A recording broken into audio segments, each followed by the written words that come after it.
දැන් මම මේ කියන එක හෙට ඉඳන් කරන්න පුරුදු වෙන්න ඕන. හැමදාම හැන්දෑවට නිදා ගන්න කලින් මේ දරුවෝ මුළු ලෝකෙටම හොඳට මෛත්‍රී කරන්න. කොහොමද මෛත්‍රී කරන්නේ? දැන් අපේ විපස්සනා භාවනා මධ්‍යස්ථානට ගියා කිව්වනේ කට්ටිය. ගිහිල්ලා භාවනා කරන්න.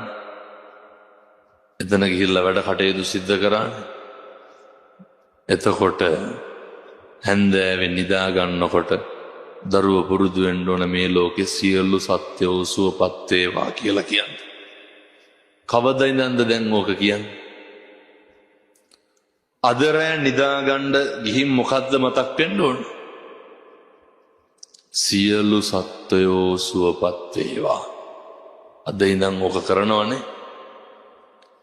සියලු සත්වයෝ නිරෝගී වේවා. පොඩි කාලේ ඉඳන් පුරුදු වෙන්න පුතේ මුළු ලෝකෙටම මෛත්‍රී කරන්න. පොඩි කාලේ ඉඳන් පුරුදු වෙන්න අනුන්ගේ යහපත දකින්න. අපේ මේ සමාජයේ බොහෝ දෙනෙක් අනුන්ගේ යහපත ප්‍රාර්ථනා කරන්නේ අනුන්ගේ අයහපත විතරයි ප්‍රාර්ථනා කරන්නේ. අපි පොඩි කාලේ ඉඳන් පුරුදුනොත් එහෙම අනේකා නිරෝගී වේවා වෛර නැත්තෝ වේවා කියලා අපිට මොකද වෙන්නේ? පුතේ අපි නිරෝගී වෙනවා. අපි වෛර නැත්තෝ වෙනවා. අපිට කවදාවත් ආයේ කේන්ති යන්නේ නැහැ. අපිට කවදාවත් ආයේ ද්වේෂය ඇවිස්සෙන්නේ නැහැ. ඒ හින්දා හැන්දෑවට නිදා ගන්න කලින් හෙට ඉඳන් හොද්දට මෛත්‍රී භාවනාව කරන්න. අපි මේ ධර්ම දේශනාව ඉවර වෙලා මෛත්‍රී භාවනාව කරනවා ටිකක් වෙලා. ඒක හොඳට ප්‍රගුණ කරන්න කියන එකයි පැහැදිලි කරේ දරුවනේ දේශනා කරන්නට යෙදුනේ. ඒ නිසා මේ ධර්ම දේශනාව පුරාවටම අපි පැහැදිලි කරන්න යෙදුනේ මේ දරුවෝ කොහොමද මනුෂ්‍යාත්ම භාවයෙන් වැඩක් ගන්න. කොහොමද ඔය අතපය හොඳට තියෙන එකෙන් වැඩක් ගන්න. දැන් මම මේ දරුවන්ගෙන් පොඩි ප්‍රශ්නයක් අහනවා. ඔය මේ දරුවන්ට තරහ යන්නේ නැද්ද? කේන්ති යන්නේ නැද්ද? කවුරු හරි යාළුවෙක් කරන වැරදි වැඩකට කේන්ති යනවනේ. අද ඉඳන් මේ ගුණය පුරුදු වෙන්න ඕනේ. දැන් මට කියන්න මේ දරුවෝ තෝ කියලා බැන්න නම් බැන්නේ කාටද? අපිට කවදාවත් තෝ කියලා බැන ගන්නවද? පුතේ අපි බැන්නේ අපිටද අනුන්ටද? අනුන්ට නෙමෙයිද? අපි කුණුහරුපයක් කිව්වා නම් කිව්වේ කාටද? අනුන්ටනේ. අපි අපිට කුණුහරුපෙන් බැන ගන්නවද? දැන් පව් සිද්ධ වෙන්නේ කාටද? අනුන්ට බැන්නහම පව් පිරෙන්නේ කාටද? අපිට. අපිට පව් පුරව ගන්න මොකටද පුතේ අනුන්ට බනින්නේ? අපිට පව් පුරව ගන්න මොකටද අනුන්ට තෝ කියලා කතා කරන්නේ? මතක තියාගන්න පොඩි කාලේ ඉඳන් මිනිස්සු වෛර කරන්නේ අනුන්ට පව් පිරෙන්නේ අපිට. මිනිස්සු ඊර්ෂ්‍යා කරන්නේ අනුන්ට පව් පිරෙන්නේ අපිට. මිනිස්සු ද්වේෂ කරන්නේ අනුන්ට පව් පිරෙන්නේ අපිට. ඒ හින්දා ප්‍රගුණ කරන්න ඕන එකක් තමයි කවදාවත් අනුන් මත ජීවිතය අකුසල් කරගන්න එපා. මම මෙහෙම දේශනා කරන්න හේතුව තමයි පුතේ මේ දරුවෝ අහලා තියෙනවද පුනරුත්ථාපන කඳවුරු කියලා තියෙනවා. පොඩි ළමයි අපරාධ කරපුවාම ගිහිල්ලා දාන තැන්. අවුරුදු 14 15 16 කවදාවත් පුතේ අපි පොඩි කාලේ මතක තියා ගන්න ඕන හරියට අනුන් අපිව වරදට පොළඹවනවා. හරියට අනු ඔය ඉස්සරහට ලොකුලා සමාජයට ගියාට පස්සේ මම මේ කියන එක හොඳට මතක තියාගන්න ඕන. කිසි කෙනෙක් කියන වැරද්දක් කරන්න එපා. පොඩි කාලේ ඉඳන් අවධාරණය කරගන්න. අපිට හම්බෙන එක යාළුවෙක්වත් පුතේ අපිට පන්සල් යන් කියලා කියන්නේ නැහැ. අපිට හම්බෙන එක යාළුවෙක්වත් අනුන්ට උදව් කරමු කියලා කියන්නේ. මේ එළියේ ඉන්න මිනිස්සු හරි කුරිරුයි. සේරම නෙමෙයි. අපි නොමගට යවන්න උත්සාහ කරනවා. මත්ද්‍රව්‍ය පාවිච්චි කරන්න පොළඹවනවා. එළියේ සමාජයේ කරන්නේ පුතේ අපි විනාශ කරන්න හදන එක. මේ දරුව පොඩි කාලේ ඉඳන් මතක තියාගන්න ඕනේ. ලෝකයා මොන දේ කරන්න ආවත් විනාශ වෙන්න එපා. නාස්ති වෙන්න එපා. අපි හැම අකුසලයක්ම කරන්නේ අනුන්ට පීඩාවක් දීම. අපේ බුදුහාමුදුරුව අපිට උගන්වනවා. මේ දරුවෝ අත්ූපනායක ධර්ම කියලා පුතේ උන්වහන්සේ අපිට උගන්වන්නේ. අපි අපිට වෙනවට අකමැති දේවල් පැහැදිලිද මේ දරුවන්ට කියන එකට? අපි අපිට වෙනවට අකමැති දේවල් කවදාවත් අනුන්ට කරන්න එපා. දැන් පුතේ අපි කැමතිද කවුරු හරි අපිට ගහනවට කැමතිද? අපි කැමති නෑ. අපි කැමතිද අපිට ගහනවට? එහෙනම් අපි මොකද කරන්න ඕන? අපිට ගහනවට අපි කැමති නෑ වගේම තමයි අපි යාළුවන්ට ගහන්න හොඳ නෑ. අපි කැමතිද අපිට බනිනවට? එහෙනම් අපි මොකද කරන්න ඕන? අනුන්ට බනින්න හොඳ නෑ. අපි කැමති නෑ කවුරුවත් අපිට පීඩාවට ලක් කරනවට. අපි මොකද කරන්න ඕන? අනුන් පීඩාවට ලක් කරන්න හොඳ නෑ. මෙහෙම හිතේ තියාගෙන ජීවත් වෙන්න. මේ දරුවන්ගේ අනාගතය සර්ව ප්‍රකාරයෙන්ම සාර්ථක වෙයි. ඔය මේ ලෝකේ උපදින සේරටම පුතේ ඇවිදින්න බෑ. ඇවිදින්න පුළුවන් වෙන්නේ කීප පිරිසකට විතරයි. මේ ලෝකේ උපදින සේරටම පුතේ කතා කරන්න බෑ. කතා කරන්න පුළුවන් වෙන්නේ බොහොම සීමිත පිරිසකට විතරයි. මතක තියාගන්න ඕනේ මේ ලෝකේ උපදින සේරටම පුතේ කන් ඇහෙන්නෙත් නැහැ. හැබැයි අපේ පුතාලට මේ පුතාලා කොච්චර වාග්යවන්තයිද? පෙර සංසාරේ පින් කරපු දරුවෝ තමයි පෙර සංසාරේ පින් කරපු මිනිස්සු තමයි පුතේ ඔය විදිහට කතා කරන්න පුළුවන් විදිහට ඇවිදින්න පුළුවන් විදිහට. මේ පුතාලා දැකලා තියෙනවද අර ඇවිදින්න බැරි දරුවෝ?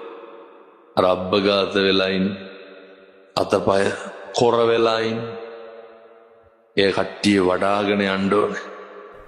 මේ පින්වත් දරුවෝ කොච්චර සංසාරේ පින් කරලා ඇද්ද? මේ පින්වත් දරුවෝ සංසාරේ කොච්චර බණ අහලා ඇද්ද? මේ පින්වත් දරුවෝ සංසාරේ කොච්චර දන් දීලා ඇද්ද? මොකේද පුතේ? මනුස්ස ලෝකේ ඉපදිලා අංගපසංග සම්පූර්ණව පිහිටන්න. දැන් ඔය කට්ටිය මේ දරුවෝ වාසනාවන්තයිද නැද්ද? වාසනාවන්තයි. මේ දරුවෝ පින්වන්තයිද නැද්ද? පින්වන්තයි. දැන් එහෙනම් අපිට වැඩක් තියෙනවා.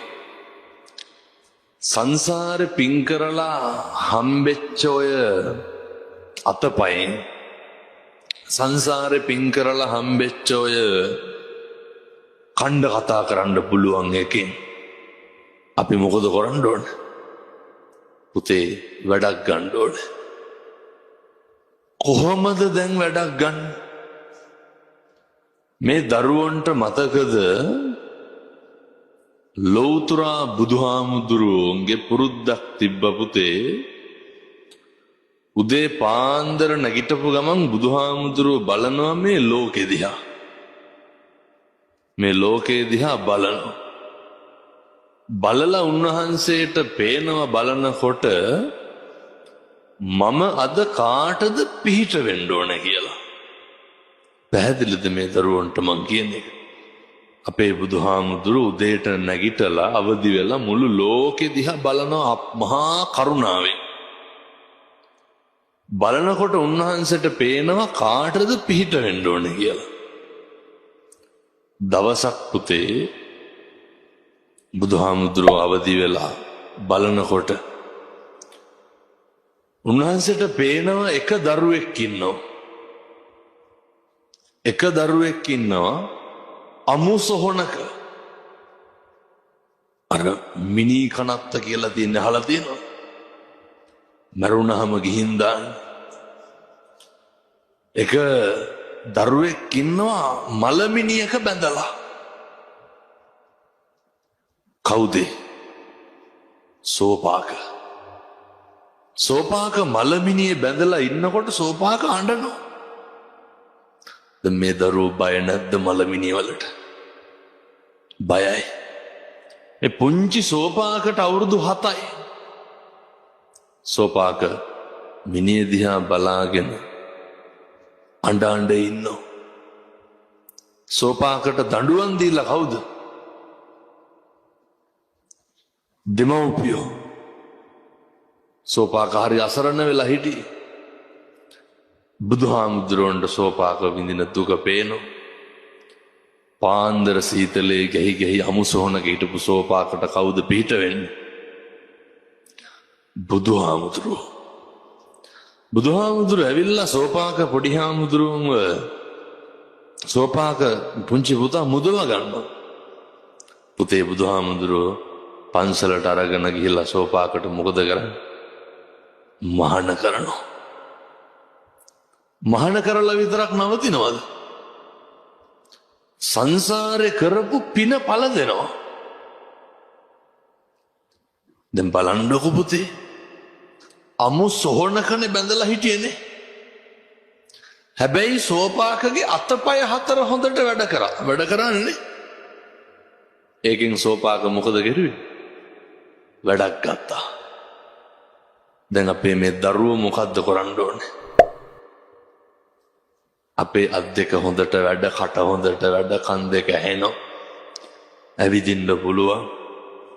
ඕකෙන් වැඩක් ගන්න ඕනේ. සෝපාක පොඩි හාමුදුරුවෝ නොබෝ කාලෙකින්ම රහත් වුණා. රහත් වුණා. මේ පොඩි වයස කියලා එකක් නැහැ. මේ දරුවෝ පුතේ ඔය කට්ටිය හරි පින්වන්තයි. හරි භාග්‍යවන්තයි. ඒ හින්දා හොඳ උත්සාහයක් තියෙන්න ඕනේ. හොඳ කැපවීමක් තියෙන්න ඕනේ. අමු සොහොනේ බැඳලා හිටපු සෝපාකට රහත් වෙන්න පුළුවන් වුණා නම් අපේ මේ පින්නත් දරුවන්ට මේ ලෝකෙම ජයග්‍රහණය කරන්න පුළුවන්. මේ ලෝකෙ බැබලෙන්න පුළුවන්. අද ඉඳන් මේ දරුවන්ගේ අදිෂ්ඨානයක් තියෙන්න ඕන මොකද්ද? දැන් මේ සංවර්ධන මධ්‍යස්ථානයේ ඉන්නකොට, කෑම කනකොට, දෛනික කටයුතු කරනකොට දැන් පුතේ මම මේ කියනවා හෙට ඉඳන් පිළිපදින්න ඕන හොඳේ. යාළුවෙකුටවත් තෝ කියලා කතා කරන්න එපා. පැහැදිලිද මම කියන්නේ? යාළුවෙකුගේවත් හිතක් රිද්දන්න එපා. ඔය ජාතක කතාවක් තියෙනවා පුතේ, ධර්මපාල ජාතකය කියලා. ධර්මපාල ජාතකයේ ධර්මපාල ගමේ ප්‍රධානියාගේ නම තමයි ධර්මපාල. එයාගේ පුතාගේ නම මොකද්ද? පුතාගේ නම ධර්මපාල. දැන් පොඩි පුතා ඔයාලා වගේ එනවා ඔය ඉගෙන ගන්න යනවා නේද කට්ටිය? ඉගෙන ගන්න යනවා. එතන ඔයාලා වගේම ළමයි ලොකු පිරිසක් ඉන්නවා. එතන එක ළමෙක් මැරෙනවා. පැහැදිලිද? එක ළමෙක් මැරෙනවා. දැන් අර ධර්මපාල කුමාරයා ඉන්නවනේ. මතක තියාගන්න ඕන ධර්මපාල කුමාරයා. ධර්මපාල කුමාරයාට මේක ලොකු පුදුමයක්. ධර්මපාල කුමාරයාට මේක ලොකු අරුමයක්. ධර්මපාල කුමාරයා ගුරුවරයාට කියනවා අපේ ගමේ නම් මෙහෙම මැරෙන්නේ නැහැ. මොකක්ද ධර්මපාල කුමාරයා ගම? ධර්මපාල ගම. මැරෙන්නේ නැහැ. දැන් ගුරුවරයාට බලන්න ඕන පුතේ මේ ධර්මපාල කුමාරයා කියපු එක ඇත්තද නැත්තද කියලා. අර මැරෙන්නේ නැහැ කියලා කියපු එක ඇත්තද බොරුද කියලා. ඊට පස්සේ ගුරුවරයා මොකද කරන්නේ? මැරිච්ච එළුවෙකුගේ ඇටකටු ටිකක් අරගෙන මල්ලකට දාගෙන යනවා ධර්මපාල කුමාරයාගේ තාත්තා හම්බෙන්න. ගිහිල්ලා තාත්තට කියනවා ඔයාගේ පුතා මැරුණා. තාත්තා පිළිගන්නවද මැරුණා කියලා? පිළිගන්නේ නැහැ. පිළිගත්තේ නැති වුණාම පුතේ අර මල්ලේ දාගනාම මැරිච්ච එළුවෙකුගේ ඇටකටු ඒ ටික පෙන්නලා කියනවා මේන් ඇටකටු කියලා ඇටකටුත් පෙන්නනවා. පුතේ ඒත් පිළිගත්තේ නැහැ. ඒත් පිළිගත්තේ නැහැ. ඊට පස්සේ ධර්මපාල ගම් අධිපතිතුමා කියනවා අපේ ළමයි අඩු වයසෙන් මැරෙන්නේ නැහැ. මොකද පුතේ අඩු වයසෙන් මැරෙන්නේ නැත්තේ? ඒ ළමයි හරි සීල සම්පන්නයි. ඒ ළමයි කවදාවත් පරුස වචනයක් කියන්නේ. ඒ ළමයි කවදාවත් කුණුහරුපයක් කියන්නේ. දැන් එතකොට මේ පින්වත් දරුවෝ හෙට ඉඳන් මොකද කරන්න ඕනේ? පරුස වචන කියන්න හොඳ නැහැ. යාළුවෙකුගේ හිතක් රිද්දන්න හොඳ නැහැ. හිතක් රිද්දපුවාම පුතේ පවුද පින්ද? පව් සිද්ධ වෙනවා.